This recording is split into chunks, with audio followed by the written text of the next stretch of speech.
Halo teman-teman, di video kali ini kami akan menjelaskan tentang diabetes mellitus atau DM.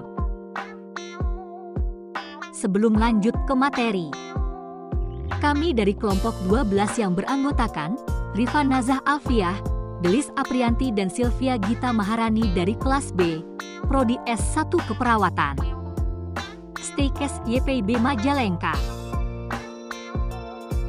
Apakah kalian pernah mendengar suatu penyakit yang bernama diabetes mellitus?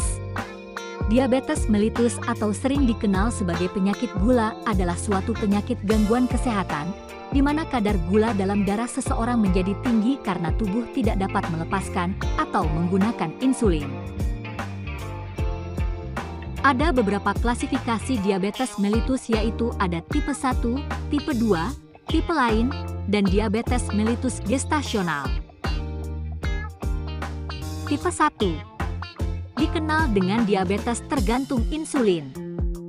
Karena sel-sel beta pankreas memproduksi insulin terlalu sedikit atau tidak memproduksi sama sekali. Penderita sekitar 5–10%. Tipe 2 diabetes tidak tergantung insulin. Diabetes tipe ini berkembang ketika tubuh masih menghasilkan insulin tetapi tidak mencukupi. Penderita sekitar 90–95%. Tipe lain, diabetes mellitus disebabkan karena kelainan genetik, penyakit pankreas, obat, infeksi, antibodi, dan sindroma penyakit lain. Diabetes mellitus gestasional atau DMG. Diabetes mellitus ini diakibatkan dari kombinasi kemampuan reaksi dan pengeluaran hormon insulin yang tidak cukup. Biasanya terjadi pada kehamilan yaitu 2–5% dari seluruh kehamilan. Tanda dan gejala pada diabetes mellitus yaitu, yang pertama, sering buang air kecil. Kedua, selalu merasa haus. Ketiga, selalu merasa lapar.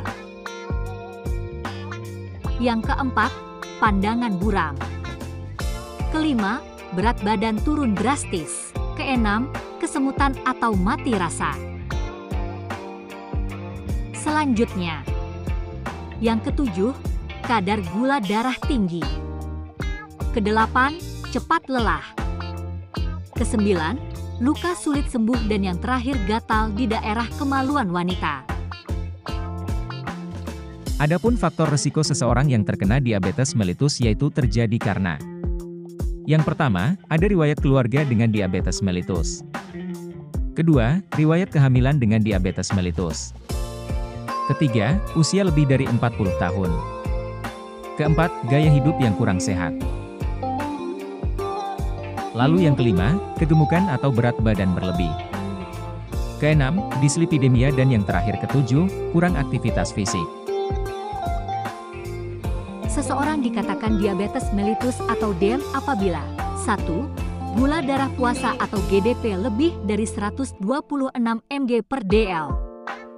Dan yang kedua, gula darah sesudah makan atau GDS lebih dari 180 mg/dl. Selanjutnya, diabetes mellitus juga dapat menyebabkan komplikasi yaitu sebagai berikut. 1. Kerusakan jantung. 2. Kerusakan saraf. 3. Katarak dan kebutaan. 4. Kerusakan ginjal. 5. Disfungsi seksual. 6. Kerusakan pembuluh darah kaki. Dan yang ketujuh, kerusakan dan kematian jaringan.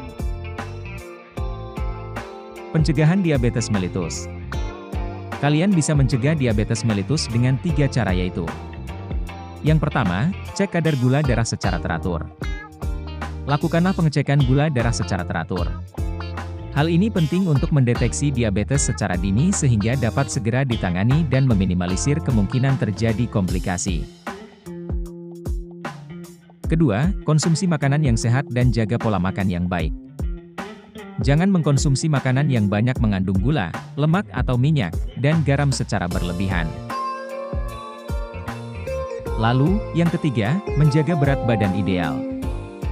Berat badan ideal dapat diketahui dengan cara menghitung IMT. Penyakit diabetes mellitus adalah penyakit yang tidak dapat disembuhkan, sehingga dalam dunia medis fokus utama dalam penanganan adalah menjaga agar kondisi gula darah dalam batas normal. Adapun pengobatan atau penanganan yang biasa dilakukan diantaranya adalah: yang pertama, dengan rutin melakukan pengobatan, dan jenis obat yang biasa digunakan adalah obat pendorong produksi insulin, lalu selanjutnya, obat untuk meningkatkan sensitivitas sel terhadap insulin, dan yang terakhir obat pengganti insulin. Kemudian yang paling penting adalah menjaga pola hidup sehat yang diantaranya melakukan diet untuk makanan tinggi kalori atau gula, dan melakukan aktivitas fisik yang teratur. Sekian informasi yang dapat kami sampaikan mengenai diabetes mellitus. Semoga bermanfaat. Terima kasih.